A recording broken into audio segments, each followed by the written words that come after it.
Picture a stage in the middle of the 1960s. The lights are hot enough to blister paint.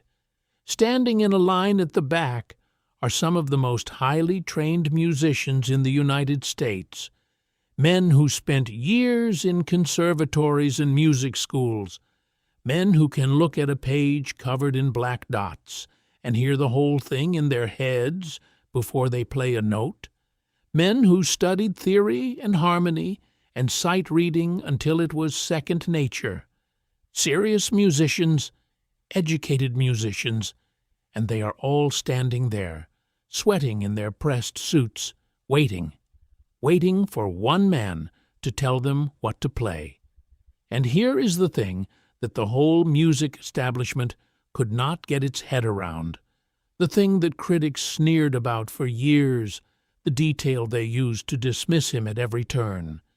The man those trained musicians were waiting on could not read a single note of music, not one. He never learned. He couldn't write a chart, couldn't name the chords he was using, couldn't put a single mark on a staff.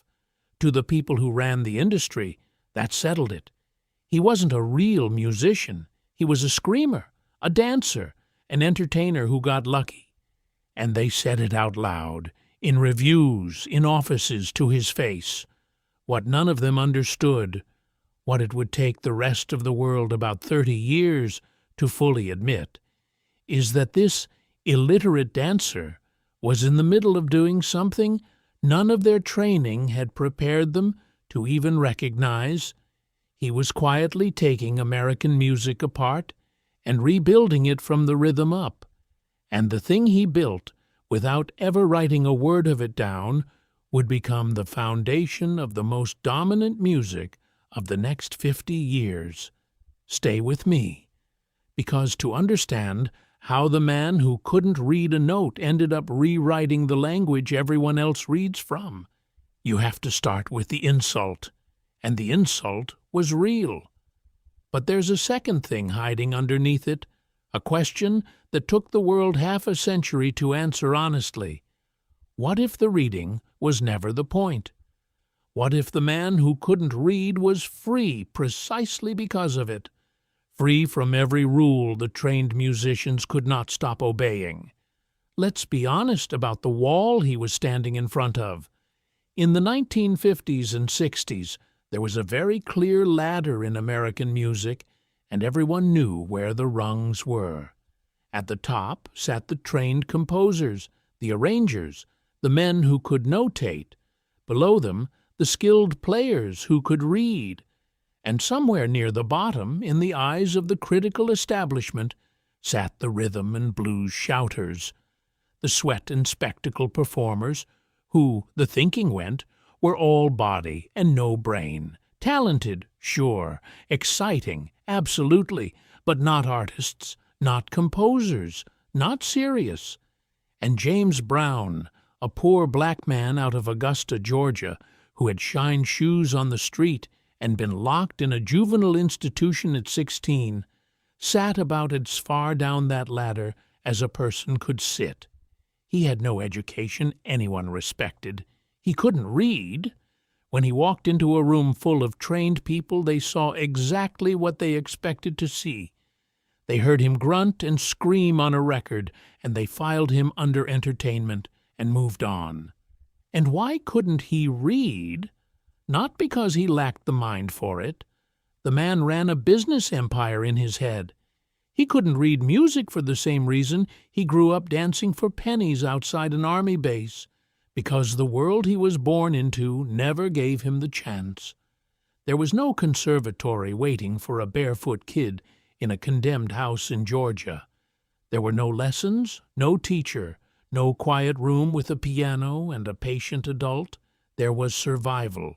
So he learned the only way the streets let him learn, by listening, by copying, by feeling, by watching what moved a crowd and what didn't. His entire musical education was his ears and his hunger. And here is the cruel irony the establishment never appreciated. The very poverty they used to look down on him was the thing that forged the ear they couldn't compete with. A man who has to earn every meal by moving a crowd learns rhythm at a depth no classroom can teach. He wasn't undereducated. He was educated by a harder school than any of them ever attended. Here is what they missed. James Brown didn't need to read music because he could hear things on the page that wasn't even written yet. He worked entirely by ear, entirely by feel, and his ear was one of the most demanding instruments in the history of the art form. He built his songs the way a sculptor works clay, humming a bass line to a bass player until it was exactly right, singing a horn stab note for note, clapping out a drum pattern, grunting the rhythm of a guitar part until the guitarist matched the sound in his head. He couldn't tell you the name of the chord. He didn't care what it was called. He knew what it was supposed to feel like, and he would not accept anything less than the exact feeling, held to a standard that broke ordinary musicians. And this is the part that turns the whole insult inside out. The trained musicians, the ones who could read every note, the ones the establishment respected, they came to work for him. Saxophone players out of serious music programs, trombonists who could sight-read anything you put in front of them, arrangers with real theory behind them. They stood on his stage, in his band, and they took their direction from a man who couldn't notate a bar of it, because his ear was better than their training, because he heard the future, and they could only read the past.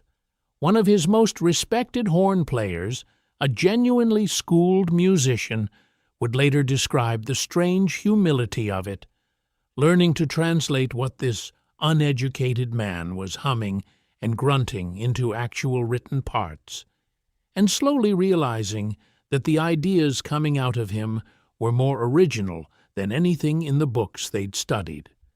Sit with how upside down that is for a second. You are a young man who did everything right. You practiced your scales for 10,000 hours. You learned to read fly specks of ink at sight and turn them into sound. You earned a place among the people who are supposed to be at the top of the ladder. And then you get the best gig of your life, and it turns out the boss, the genius, the one whose name is on the marquee, the one whose ear you have to satisfy, can't read a word of the language you spent your youth mastering. And worse than that, he's right and you're wrong, over and over, night after night. He hums you a line that breaks a rule you were taught never to break, and it's better than the correct version. That does something to a person. It teaches him that the page was never the music. The page was only ever a map of the music. And this man in front of him had simply stopped needing the map because he could see the whole territory. Now, understand how brutal it was to be in that band, because his genius and his cruelty were the same trait. That merciless ear did not switch off. If you played a wrong note, one wrong note, he would flash a hand signal at you while he was still singing, still dancing, still soaking through his suit under the lights, and that was your fine. $25, $50, deducted on the spot. It did not matter how many degrees you had. It did not matter that you could read and he couldn't. On his stage, the only literacy that counted was the ability to hit the sound in his head, exactly every single time. He drilled his musicians until their lips split and their fingers cramped, until the band was so tight you could set a watch by it. The trained men had to unlearn a little of their training to survive in there, because he wasn't asking them to play what was correct. He was asking them to play what was right, and those are not always the same thing. So what was he actually building in all those hours, with all that cruelty and all that ear? This is the part the critics missed completely, and it's the part that changed everything. Before James Brown, American popular music mostly leaned on the backbeat. the accent landing on the second and fourth beats of the bar. That's the snap your body already knows, the clap on 2 and 4. It was the engine of rock and roll and rhythm and blues, and everybody built on it. And somewhere in the middle of the 1960s, James Brown did something almost nobody with formal training would have thought to do, precisely because they'd been taught the rules. He threw the emphasis onto the downbeat, onto the first beat of the bar, onto what he started calling the one. He told his musicians to give him everything on the one, to slam down on it, to organize the entire groove around it. And then he did the second radical thing. He stopped treating the instruments as instruments. He turned every single one of them into a drum. The guitar stopped playing chords and started scratching out sharp percussive stabs. The bass stopped walking and started punching. The horns stopped being melody and became rhythmic hits. Even his own voice stopped being singing in the old sense and became another piece of percussion. A grunt, a scream, a bark landing exactly on the beat. He didn't write any of this down. He couldn't. He just heard a way of organizing sound that no one had organized before, and he drilled it into human beings until it was real. You can hear the exact moment the old world cracks open. In 1965, he cut a record where the song structure everyone had relied on for decades basically dissolves, and what's left is pure rhythm and drive and that relentless emphasis on the one. It didn't sound like the songs around it. It sounded like something arriving from the future. And from there, he just kept pulling the thread. Record after record where the groove was the whole point, where the melody almost disappeared and the rhythm became the entire architecture of the song. He was inventing a new genre in real time, live, on stage, without ever writing a note of it down. The world would eventually give that genre a name. They'd call it funk. Now, here is the payoff, and it is the sweetest kind of payoff there is. The kind where the people who laughed don't even get to be in the room when the verdict comes in. The men who could read every note, the respected arrangers and critics who filed James Brown under not a serious musician. History has mostly forgotten them.